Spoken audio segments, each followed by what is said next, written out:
Before we start this podcast, I want to definitely remind you of a sponsor for Fresh of the Word, 20 by 20 Apparel. Founded in 2015, 20 by 20 Apparel brings original tributes to pro wrestling's classic arenas, moments, and events. They look to spotlight the bloopers, bleeps, and body slams along with the biggest, smallest, strangest, and strongest. In the world of wrestling where there's hundreds of shirts, promotions, flyers, social media accounts, and ads, don't get lost in the sea of parody shirts and display fonts. They can provide professional graphic design services at a reasonable price. 20 by 20 also hand screen prints all the tees in-house. So if you'd like to discuss a possible run of tees, posters, koozies, foam fingers, or even Zubaz, then drop them a line at 20by20apparel.com. That's the number 20x, the number 20apparel.com. And also check out their enamel pin line. It's super cool. Fresh is the word. I'm Jim Duggan, got long wood for plenty hoes. I keep it fresher than fresh, but you already know. You suckers bummy, I'm money, I got a ton of flows. My weed loud like a motherfucking thunder roll. Your shit quiet like you ballin' on a budget though. We see your kicks and we laugh and yellin' what it goes. You see me shining like a suit on puffy. You know my grindin' shit is too strong, buddy. That's why the dude call money. I be stuntin' like it's nothing at all. Cause it's nothing to me, it's probably something to y'all. Trying to smoke like me, then come and fuck with your dog. Got a closet full of kicks, you can't cop it tomorrow. And I'm fresher than the freshest, you can tell it's in my essence. Bitch, you see the way I'm rapping, yes I do this shit to death. I tell I'm running out of breath, I tell somebody cut a check. But either way you know it's fresh, and either way you know it's fresh. Fresh, we fresh. Fresh, fresh, fresh, goddammit, we fresh. Fresh, fresh, goddammit, we so damn fresh. Welcome to the Fresh is the Word podcast. I'm your host, Kelly K. Fresh Frazier, and this is episode 182. And the guest for this episode is Joe Corallo, comic book writer and editor, who recently co-created and wrote the comic book She Said Destroy, along with comic book artist Liana Kangas, who was previously on the podcast, which just ended its 5-issue run via Vault Comics last week. And it is amazing. Corallo also organized and co-edited the Eisner-nominated Ringo-winning Mine, edited the GLAAD-nominated Oh Shit, It's Kim and Kim, and co-edited Deadbeats via A Wave Blue World. During our talk, Joe shares with us a story on how She Said Destroy was created, an artistic collaboration with Liana Kangas. We also get into Deadbeats, which is about to be released through A Wave Blue World, along with the representation and discussion of people of color and queer characters in comics. All right, without further ado, let's get into the interview with Joe Corallo. Yeah, you and Liana Kangas, this book that you both created with She Said Destroy, it looks beautiful. I think it's a great story. So just kind of talk about how this story got started. Where did you two kind of come up with this idea for this book? Sure. I mean, the core of it was I was having a discussion with a friend of mine, Beth Rimmels. We were talking about the Wicked and the Divine, and some of the gods came up, and the Morrigan in particular came up, and Beth in particular was talking about how the Morrigan's always not always, but almost always shown in like a negative light or as like a two-dimensional sort of character, and people don't do much with her, even though she pops up a lot in pop culture stuff. And, we were talking about that, and I was thinking about that. And, I'd want to do something with characters like that. So I started putting this kind of story together. And that's sort of how that started. And then it turned into, well, I kind of want to do this story about this, final confrontation, and there's only going to be one other god, and who's it going to be? And Bridget just made the most sense, to sort of have this dark versus light kind of story, but you flip it, so the darker elements are the protagonists. And then I approached Liana about this because I'd already kind of worked with her a little indirectly on the Mine Anthology, where, that was a benefit for Planned Parenthood that I organized and I co-edited with Molly Jackson. And she was doing Pat Shan's story. And I met her at our big signing for Forbidden Planet. So the last weekend of 2017. And then I had this idea, I want to say around February of 2018. And I talked to her about it, and she was interested. She was the first artist I talked to about it.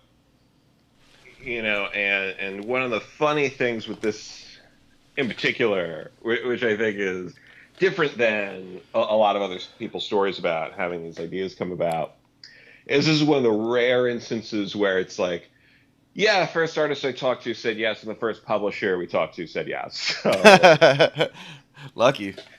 Yeah, I've had plenty of other ideas that have not happened like this, and I don't know if this will ever happen again. But it all sort of synced up just right, and they were into the idea, and not only was Vault into the idea, and we actually kind of firmed that up last San Diego Comic-Con, actually. We were able to get in, they offered us, a slot with it that was early in their 2020 schedule. So it all kind of, worked out where we were really good to go on it pretty quick. So basically, as soon as Liana wrapped up Black AF Devils Die at Black Mask, and as soon as that third arc of Oh Shit, It's Kim and Kim was wrapped up that I was editing, we basically just both jumped into this. So we both did books at the same time at Black Mask and then together at Vault. When you're, taking like a character, like you were saying before with, the Morgan, where it's kind of been, this two-dimensional character, how do you sort of develop it more into something that you wanted to do, with all those ideas that you had? Yeah, no, definitely. So basically what happened was a two-pronged approach. At first, what I did was have it set in the far future. I knew I wanted to do that right away. First, to give it a flavor that we normally don't see, because usually we see these characters are either done in the past or in a contemporary sort of way. So I was like, well, the first thing we're going to do is have it in the far future so it kind of stands out. And then to help flesh out these characters more and to give them more depth, I created these sort of avatar kind of characters for them. Winona for the Morrigan and Brixton for Bridget. So that way we could kind of see the importance of these characters and what they mean to other people. And, so that was kind of the approach to kind of flesh these characters out and give them some more. What was sort of your working relationship with Liana to have the story in its words and also the artwork to complement it? Because I know even in the first two issues there was like times when there was just a beautiful page, with just one panel of artwork, and it was beautiful, that Liana was able to do. So what was sort of your method of operation between the words and the artwork? Yeah, I mean, a lot of this was like, I usually write pretty descriptive scripts. So I'll usually go in and write everything out pretty heavily, and then I usually do it on Google Docs and then just share it with Liana so she can add her notes, and we'll do it that way. Right. Usually, but honestly, what ends up happening is Liana usually doesn't have that many notes, and then I don't really push back when she wants to change things, and it just turns into sort of this usually I know that she likes splash pages. She likes the double page spreads to really show what she's capable of. So I go into the script knowing to do that. So I'm looking for opportunities like, oh, this is an opportunity where we can, stop, breathe for a minute and have a nice splash page. Or, oh, this is a fight scene. This would be great if we did a double page spread here and stuff like that. So, the double page spreads also give her, sort of the opportunity to kind of play with layout and all of that. And what was it like in the first issue?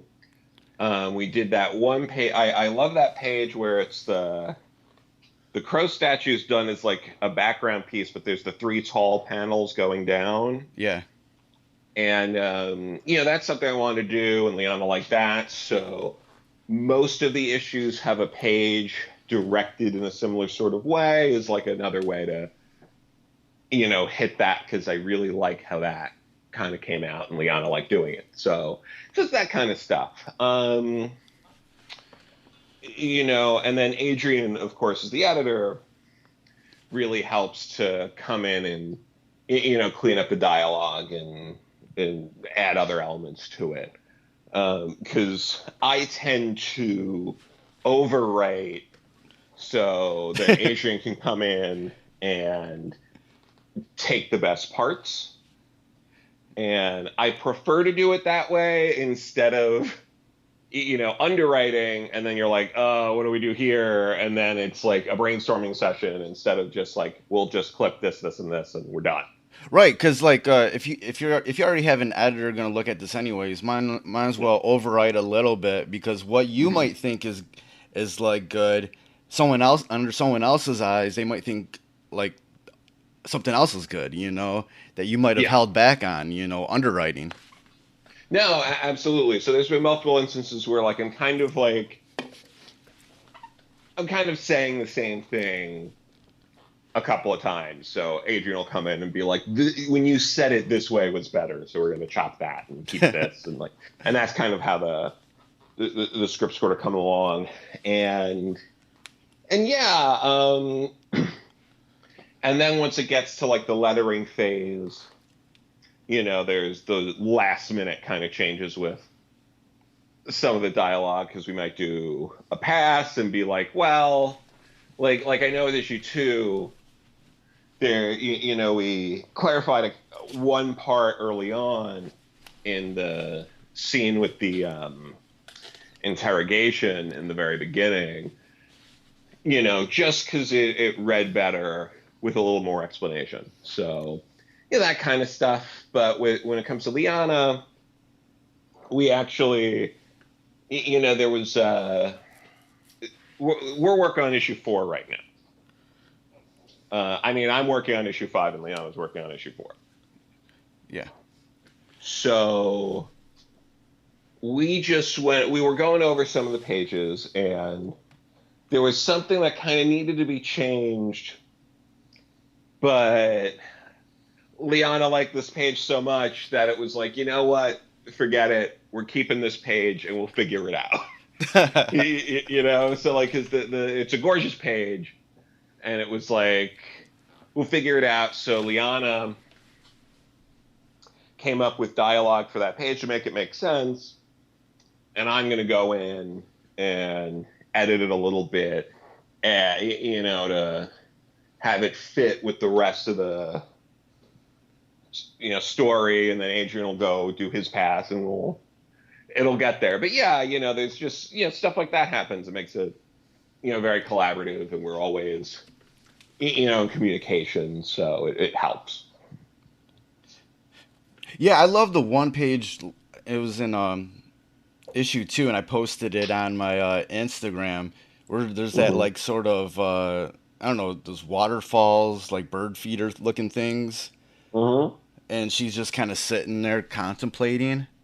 Yeah. Like, I love that page. So, as somebody who is, the writer of this story, but also, does editing work, what's your sort of idea about, letting the words tell a story combined with letting the artwork tell a story? Where do you try to find that balance? Yeah, a lot of it comes from, if it's on the page and it's very clear, we don't need to state it. So, like, I'm always trying to avoid stuff that's like, like if you can see something in the distance and someone's pointing to something and going, this way or something, that's fine. But like, not going like that way to the top of the mountain where we need to be. Like there's just like Right. You don't need to be there's pointing stuff like at that. something, then tell everybody what it is, I think people can get it. So like it's not an audio drama. It's like you don't have to you don't have to physically describe things. So like cutting that out, keeping internal narrations to an absolute minimum. Really in this book, just about the only character that does that is the Morgan. Because it's kind of, in a way, it's like her story. Yeah. It's like a combined Morgan and Winona story. And since the Morgan isn't always there, there's some narration there. But other than that, keeping that narration otherwise to an absolute minimum is kind of how I've been conducting it. And that seems to be working. So yeah, that kind of stuff. I mean, it's interesting because like when you're editing something, it's really, and you're not attached to the scripting or creative end, it's easy to go in and just be like this, cut this. There was only one instance so far, and like issue 3's gone to print already, obviously, because it comes out in a few weeks. But in the first 3 issues, there was only one thing I had to push back on and being like, this has to... And even then, we still changed it, but how we changed it and stuff, I pushed back on just to be like, it has to... This bit of dialogue has to explain this, or else you're not going to get the impact of what's happening. And like...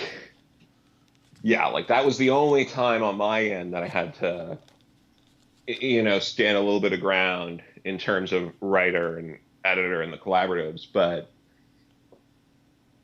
yeah, I mean, luckily as an editor, I haven't had to deal with too much pushback. So, there's a little bit, but like, just getting those key sort of bits of story along, being a little more on the outside makes it easier to see a lot of these things and see these story elements. And, I'm not going to go into the details, but another project I'm editing right now, there was a little bit where there was like a sister character introduced who had dialogue for like 1 page, and then she drops off for the rest of the issue. And I was like, you can't do that. Like, pages in comics are such precious real estate. Right. That you can't waste time introducing characters, doing things with characters, if they're not going to be somewhat important or something that's important to that character. And part of that is the repetition of them coming back and seeing them, even if it's in the background, just to be like, okay, this is a character that's there. So that kind of stuff. And, we try to really do that, with She Said Destroy and being conscious of that. Like, Captain Orak has a lot more to do in the first issue than the second issue, but that's not the last we see of Captain Orak. So that kind of stuff. Aside from the main storyline in She Said Destroy, is there any underlying sort of universal stories that you feel like are being taught just between any of the characters that are in this story? So, like what? Like other lessons outside of... Yeah, just sort of like, B-line, C-line stories that are kind of, maybe between two of the characters that you feel like you're trying to express, but they're kind of connected to the main story, but on their Sure. own, that they're sort of a story in itself. Yeah, I mean, there's an arc with Raul that you're going to be seeing more of. That's going to be clarified a little more in issue 3. Because we have Raul's first encounter with Gareth in issue 2, and we build on that, and we sort of see this arc that Raul's going through, and we really dive into in issue 3 more of Brixton and Bridget's arc, because they have a whole thing going on, and Brixton has a story arc that also like you're going to see over the next few issues. Since this comic has been first announced, it seems like there's been a lot of good buzz around it. Mm-hmm. What's been the feedback since you've had 2 issues out already? What Mm-hmm. sort of things are you hearing? What things didn't you expect to hear? What's been interesting about this comic being out thus far? Yeah, I mean, the feedback's been mostly positive. We had a really great Midwest tour. We actually did, better than we were anticipating in a way. I know it's been very good for Liana as well. I've had positive feedback from other professionals in the industry and peers. Y- You know, it's not that different in the kind of feedback you get from a lot of like sci-fi fantasy stuff that's like doing something new and different with some of these established figures. And because of that, you do get criticisms of like, I've already heard this story before, and this is like, there's nothing new here, and all of that, which I don't think is true. But like, that's something that's been said about everything. No matter how interesting it is. I mean, I'm trying to think of other similar examples, but I mean, every time a new sci-fi or fantasy movie comes out or show, there's always criticism of, I've already seen this before, I know it's going to happen, and all of that. I don't think that's the case. A lot of people have given some feedback about, the influences and stuff like that being very clear, and wearing them on their sleeve. But like, I have so many influences, and so many things I'm interested in, I'm referencing, that Right. I really don't think people are catching everything. Yeah. I mean, I like, there's everything from Star Wars, Sailor Moon to, you know, Twin Peaks and Chinatown are influences. So like, I don't think that's entirely fair, but I get it. You can't, at the same time, you also have to understand that you're not sitting in every single reader's living room and giving them the play-by-play on every panel and every page. So, and ultimately people like what they want. And luckily, a lot of people seem to like this. So, When I open, 'cause like right now I'm actually looking at issue 2. When I open okay. it up, I see women, I see people of color, I see Hmm. a dude with blue hair. I see Hmm. that, like, this is a book that can represent, you know different marginalized types of people, or Hmm. the misfits, the outcasts. Hmm. How important was it to make this, make the characters in this book to be quite diverse? Yeah, this was something that was really important to us out the gate. Um, and one thing about the book too that like we haven't really, I guess, made like huge deal about it or anything like that, but every one of the four creatives on the book, me, Liana, Rebecca Nolte, and Melody Ujimori, are all queer. And, we're definitely tackling this with a queer lens. One of the other things I wanted to do too for this book was all of sort of the mortal characters are all using sort of like they, them, and non-binary pronouns and things like that, whereas the gods are she, her, and just little things like that were not like spelling out to people, but it's all in there, Right. and so that was all really important and intentional.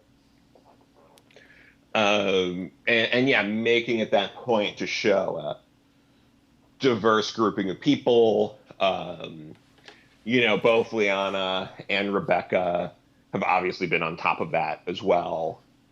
I can make the notes, but they're the ones who make it happen on the page. And, just making those sort of choices. I mean, I'm trying to think how to say this, because like Liana and I were really very much on the same page.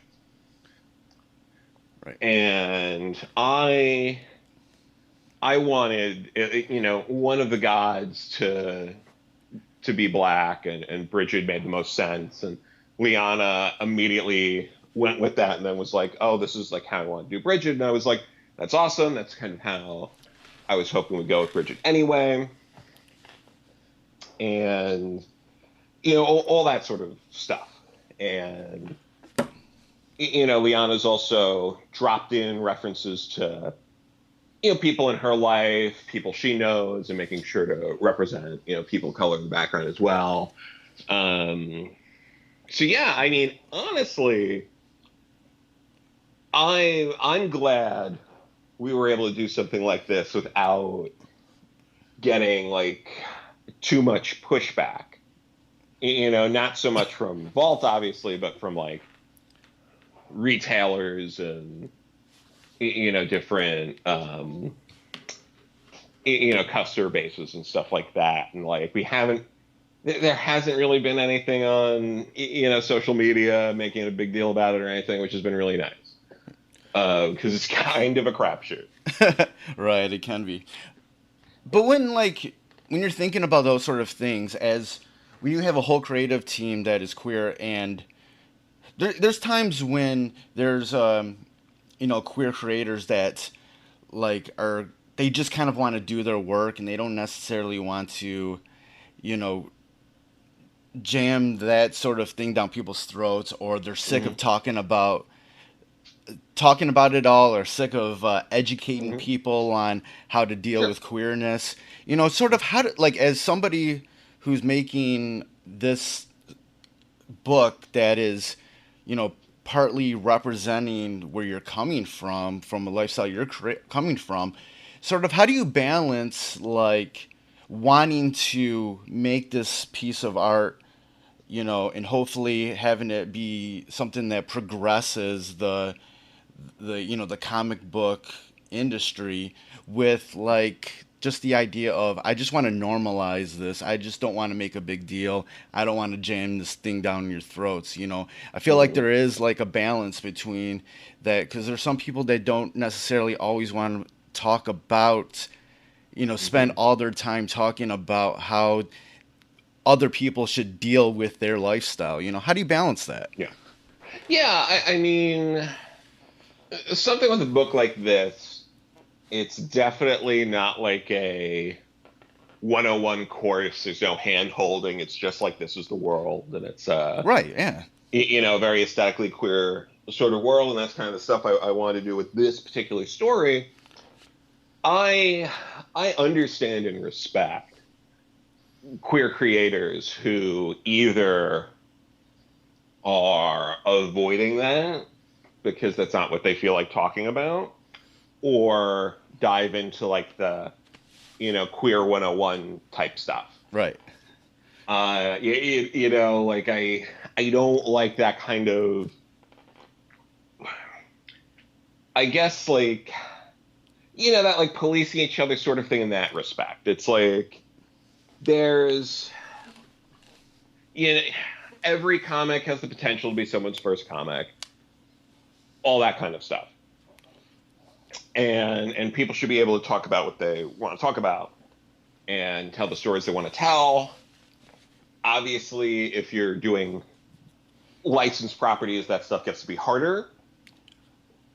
So I especially don't think it's fair to criticize queer creators or question why they're not making something more queer when it's like a licensed property. Right. Like I understand that, like, I don't know that, in G.I. Joe or whatever that, Duke's straight. And, like, I'm not going to criticize a queer creator taking that on and keeping Duke straight. Like, you know what I mean? Like, that kind of stuff. And I personally like all of that stuff. And I love, a lot of the work that previous queer creators have done, like, Howard Cruz and Alison Bechdel, Rachel Pollack, all that stuff.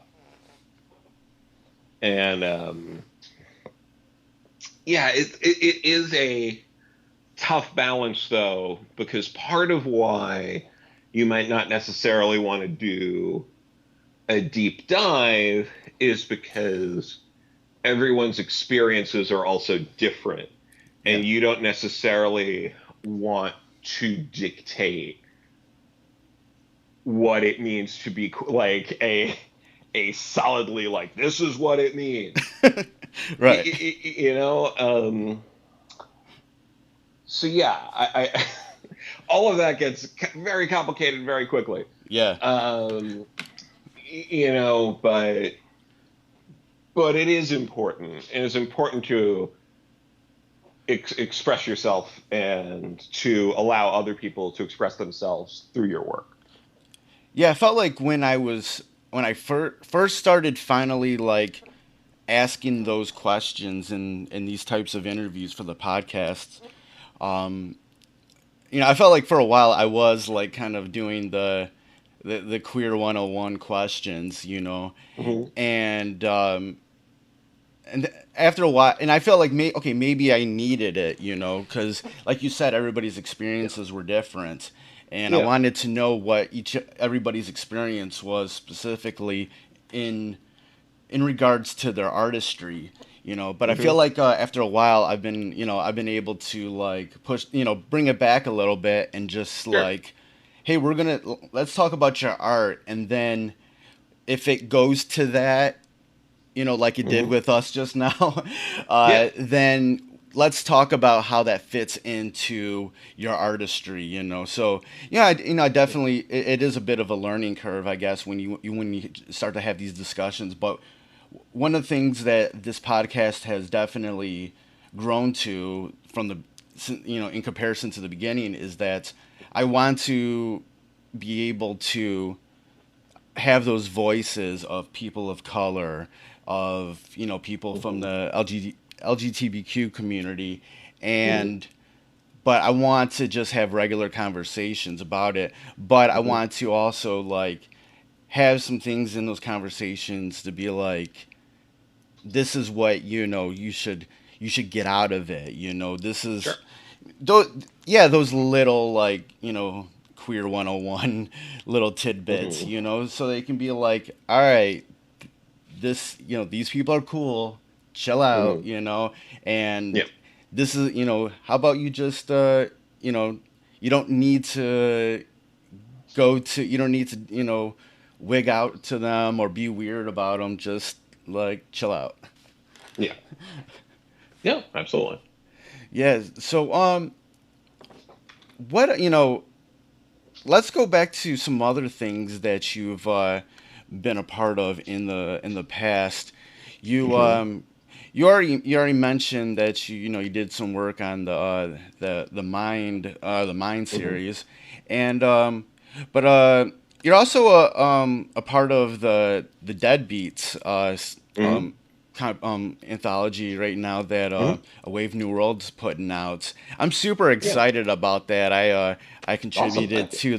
I contributed to the Kickstarter for that. So many of like my favorites are a part of it. What was your Nice. part in it? I was the editor along with Eric Pilecki. Um, I sort of had the idea and presented it, and we ended up doing this together. Um, I had previously been in an anthology that Eric and Matt Miner organized and put out through Wave Blue World called "This Nightmare Kills Fascists." So I'd already had a working relationship with Eric and Tyler, so it was pretty easy to jump in there. And then, we sort of built our list of people we wanted to work with, and honestly, nearly everyone we asked was able to do it, which was really great. Um, and there were tons of people I absolutely adore working with. I love working with Rachel Pollack and Richard Case. I was so happy we got to pair them together for the first time in 25 years or so, with John Workman back lettering them, and it was great, and I talked to John Workman about it. I reached out to him because he had done the logo for mine. So I was like, would you be interested in doing this? And he said yes, and was talking about how it was like when he got to reunite, I believe it was with Steve Englehart and Marshall Rogers on Batman in the early 2000s, after, the run in Detective Comics and Batman that alternated with Silver St. Cloud and all that. And yeah, that was cute, hearing that story and all of that. And there was just all these other little things I wanted to do. Like I was like, oh, it'd be cool to have Kwanzaa, who's known for Black, and Ava Cabrera from Kim and Kim to work together and that kind of stuff. That really sort of fueled cobbling the anthology together. Um, obviously, Vita, Mags, all those people. It's really great to have them in a book together, and we've been getting a lot of pages in. Daniel Kibblesmith and Rafer Roberts. That was like, I was able to get Daniel, and the first person I thought of to pair with was Rafer, and it worked out. Like just all that kind of stuff. It was very good. Getting to work with Jen Hickman. I'd wanted to work with Jen forever, and this was a great opportunity. And the story's fantastic. Jen knocked it out of the park. Getting Eric and Liana to work together, like just all that stuff. It really, it's going to be a fun book. I think people are going to really enjoy it. It's a lot of goofy horror stuff. I love that kind of stuff. So, Yeah, and Lisa Stroll really knocked it out of the park with the cover for it. oh, absolutely. I was basically Lisa. sold on the comic as soon as I saw that. I was like, "Oh, I got to get this." And then I read Yeah, what it was no, about, and I'm it like, "Oh was shoot, okay, I really want to get this." it was really great. And basically, Lisa had two concepts that she had sent us. And, there was another concept that was really cool too. But the one with, her holding the skull, I was like, can we do this, but have it in the store and have some like albums behind her? And she was like, that sounds great. And we did that. And we like suggested some like album covers that like, it was like, can you make something that vaguely resembles some of these album covers? So you can see stuff like not David Bowie's Scary Monsters and Super Creeps in the background and stuff like that. Right. Which I was really happy with.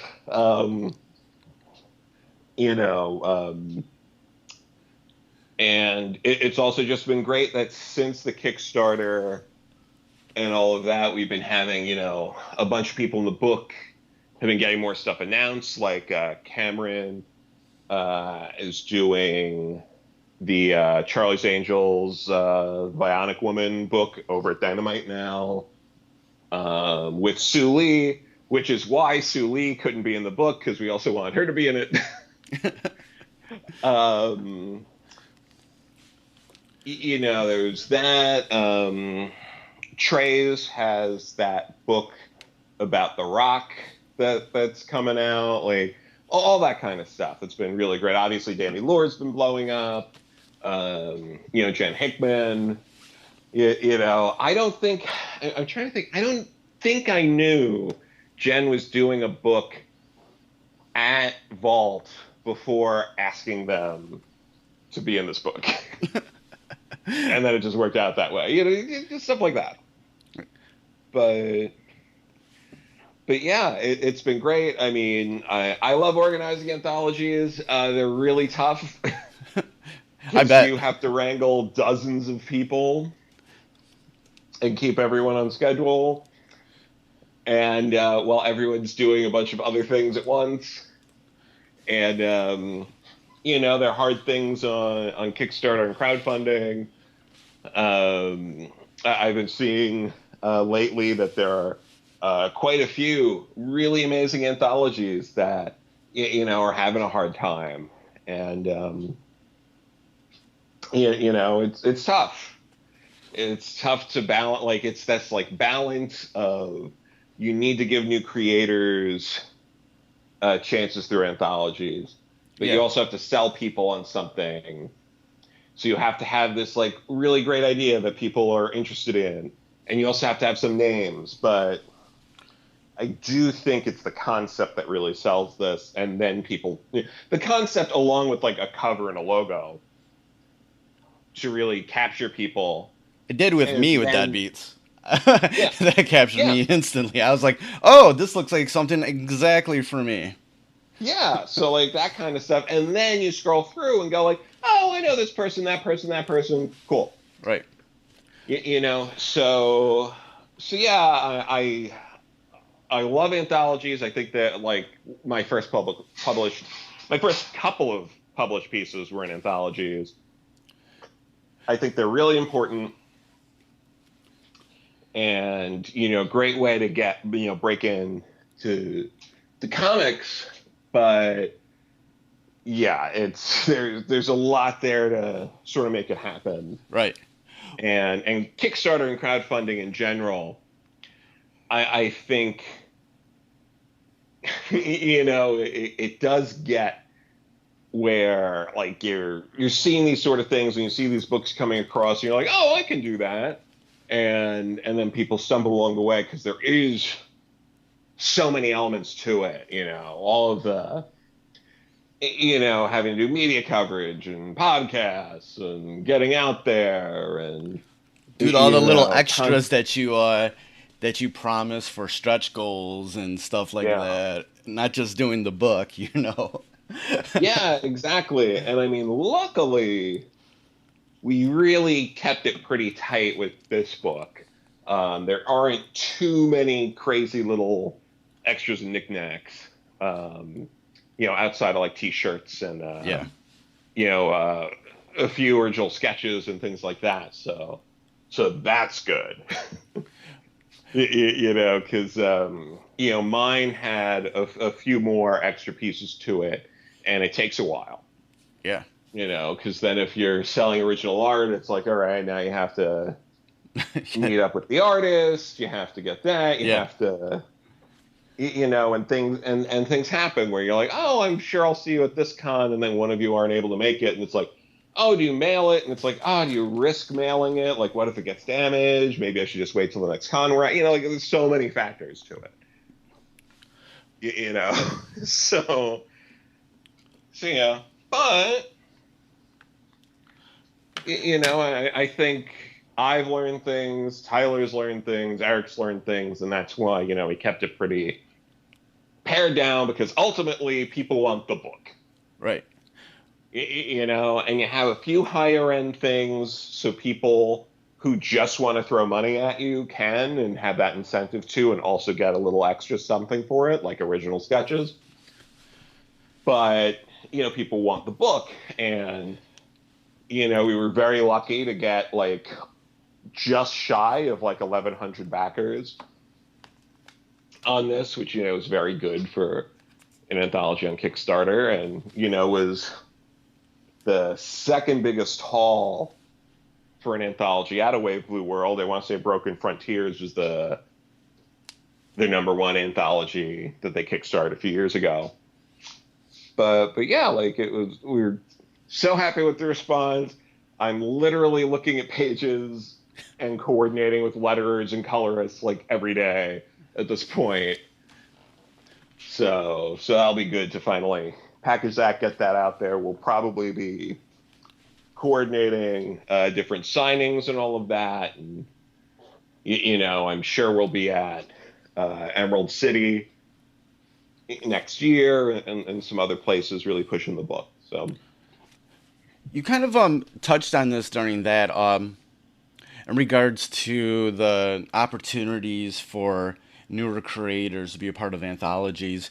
So, with that and just the creator community in general, like, how important is it to just sort of uplift and sort of promote each other in this sort of community of people that you will regularly see at Comic-Cons and other, conventions or whatnot?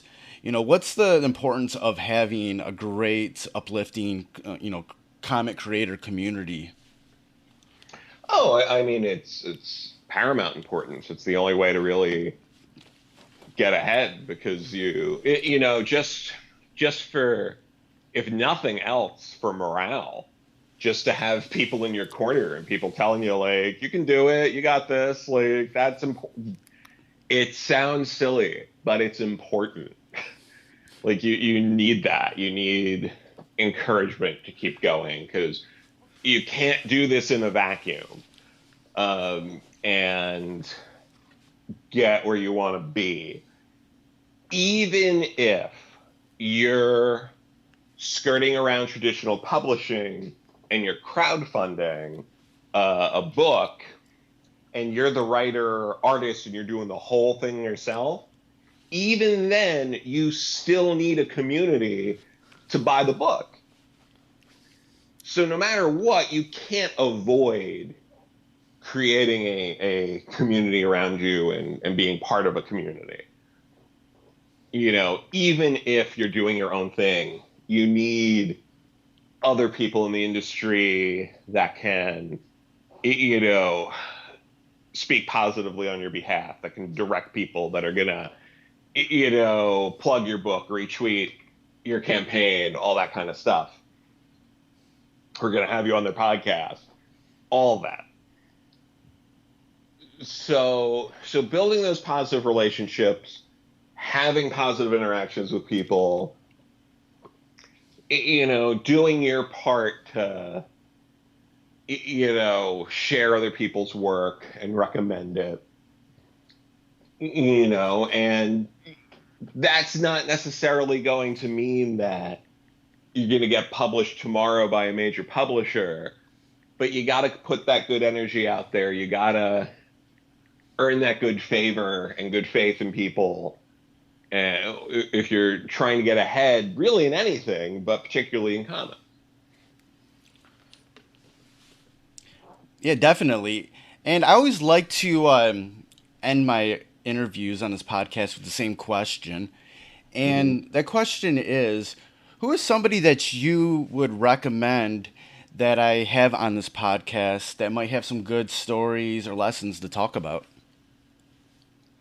Oh, geez. I mean, there's so many people that I could recommend. Jeez. I mean, I know you already had Liana, but Yeah. but there's people like like Sabs Cooper, who her first published comics work is going to be in Deadbeats. And, she was part of the Valkyries. She works in a comic shop. She has all sorts of interests and things like that, could be really interesting to have a conversation with. Other than that, I mean, there are people like, I always recommend people like Rachel Pollack because she is a blast.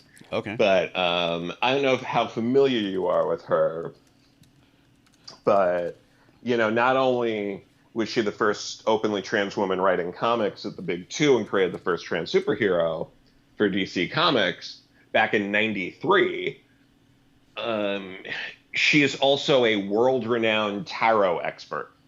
Oh, nice. And she flies all over the world. She's in Europe and China teaching people tarot. She is an Arthur C. Clarke award-winning novelist.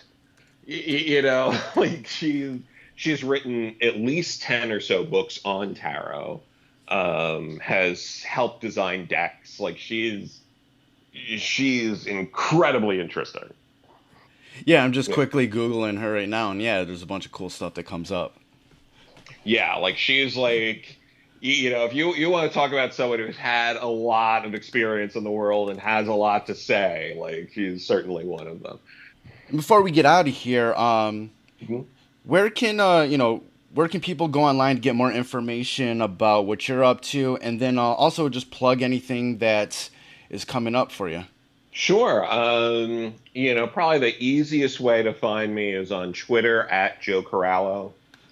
Really simple. I'm pretty good at plugging things I'm doing in a timely fashion. I'm also on Instagram at Corallo Joe. I don't really post stuff, but Liana's constantly tagging me in things. Right.